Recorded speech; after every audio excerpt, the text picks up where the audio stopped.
Қайырлы күн. Бүгінгі сабақ Zero-блокта поп-ап актауны қалай жасау керек, соған арналатын болады. Көбінде инфобизнесмендер қазір поп-ап актауны төлем жасау үшін қолданып жүр. Мысалға, мен сіздерге былай көрсетейін да. Мынандай бір лендинг та, курс. Курста төлем жасау дегенде басатын болса, осындай поп-ап окно шығады.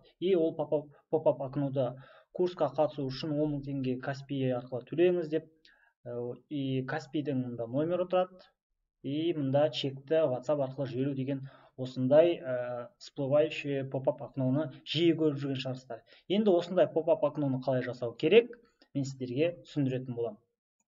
Ол үшін біз тильданың стандартты блоктарының ішінде біреуін таңдасаңыз да болады, немесе пустая страница Zero-блокта да жасай берсеңіз болады.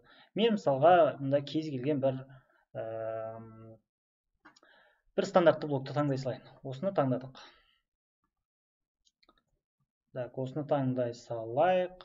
Бізде мына жерде поп-ап окно тұру керек. Енді оны біз қалай жасаймыз? Ол поп-ап окноны Zero-блокта жасау үшін біз Zero-блокқа кіреміз. Zero-блокқа кіреміз и дальше біз бұл жерде редактировать ете бастаймыз. Біз ол жерде шейкерді аламыз. Шейкерді өзімізге қажетті пиксельді таңдаймыз. Мысалы, маған осыншалықты пиксель ол нормальный болады. И оған кез келген бір суреттеріңізді қойсаңыздар болады. Мен мысалға өзімде мына суретті қоя салайын мен. Осы суретті қойдық. Енді дәл осы жерде төлем жасауға арналған ақпараттар болу керек. Мен мынаны ала салайын да, ол үшін. Мұнда біз текстті қоямыз. Текстті қойдық. И ол жерде біз ақ фонды қойдық мына жерде. Мұнда кішкене роботы тұра берсін. И бұны кішкене біз жирный қылайық. И кішкене үлкендеу қылайық та.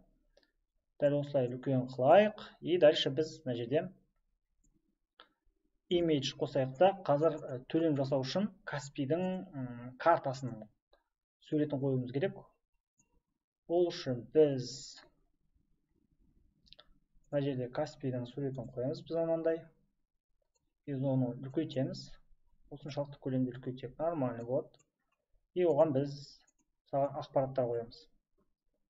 Менің мысалымда мысалға Үрмұханова Айсұлу деген кісінің Каспий Gold номері да, деген кісінің Каспий Gold мұнда. И мұнда Каспий Gold номер болсын, допустим.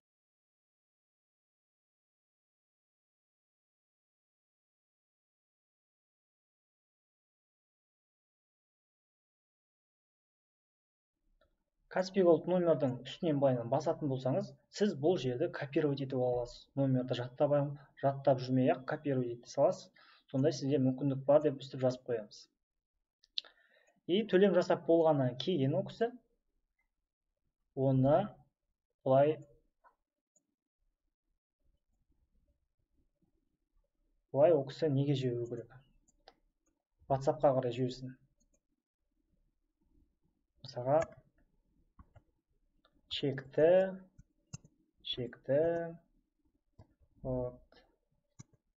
WhatsApp-қа жіберіңіз.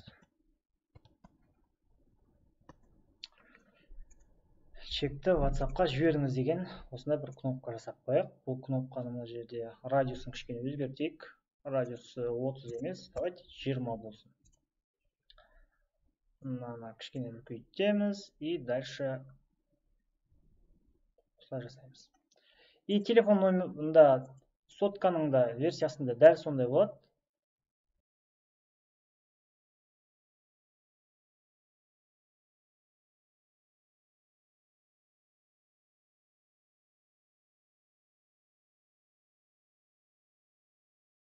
Сохранить еттік. И дальше бізге мына жерде оны шығару үшін код керек болады. Ол кодты мен комментарияға қалдырып қоям. Міне ол код. Қазір мен жазып алайын. Ол код не? Мына код. Осы кодты пайдаланамыз. HTML код. Енді мына жерде қараңыздар. Zero-блок, Zero Pop-up ID деп тұр ғой. сол жерге zero блоктың ID-ін қоясыздар. Менде мысалға zero блоктың ID-ін мына жерден табасыздар. Настройканың ішінде zero блоктың ID-і тұр. ID коды. Соны zero блок ID деп тұр ғой, дәл сол жерге қоясыздар. Ал енді pop-up бізде жұмыс жасау үшін мына жерде форма и кнопка деген жерде мынандай pop-up форма бар. Оның ішіндегі барлық информациялардың барлығын алып тастайсыз, өшіріп тастайсыз бәрін. Барлығы қажет жоқ бізге. Барлығы қажет жоқ. Бұлар тұра берсін. Барлығын өшіріп тастайық, тұра берсін. Ал енді осы pop-up'тың астындағы ID коды бар. Міне. Осы ID кодты жазып аласыз, көшіріп аласыз, скопировать етіп аласыз. И мына жердегі pop-up zero блоктың соңында тұрған бар ғой, вот сол жерге ID кодты қоясыздар. Мына жердегі мынау pop-up'тың өзінің коды бар. Оны қайсы жерде активный ссылка қойғыңыз келеді, мысалға целевое действие деген жерге соны қоясыз. ID код. Енді опубликовать етеміз. Сохранить еттік. Енді давайте көрейік. Емші оны көрмес бұрын біз мына жерден барлығын тексеріп алайық. Біз zero блокты қойдық. Мына жерде оны кнопканы бастық. Zero блоктың өзін жасадық. Мұнда активный ссылканы тастадық. Ал енді көрейік. Бізде сайт келе жатыр. Адам курс туралы ақпараттар алып келе жатыр. Енді мына жерде курсқа төлем жасау деген кнопканы басқан кезде мына жерде, мен бір жерде мына жерде қателік жібердім. Мына жерде бір қателік жібердім. Ол қателік қазір мен сіздерге көрсетемін. Мысалға, бізге дәл осылай шығып тұру керек қой. Ал бізде мында pop-up кнопкамызда мында четігінен шығып қалып тұр. Ал енді біз оны қалай дұрыстаймыз? Қалай дұрыстасақ болады? Ол үшін біз zero блокқа кіреміз, сайтқа кіреміз. И мына жерде pop-up бар ғой, жаңағы настройкасында кіріп, ширина деп тұр ғой, ширина дегенді 100%-ке қоямыз. Опубликовать етеміз. Мына жерде тоже опубликовать еттік.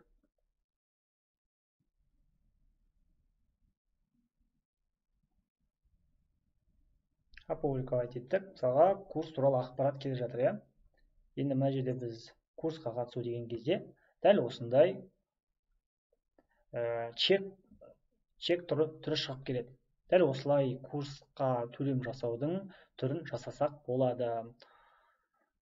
Дәл осылай оңай барлығы.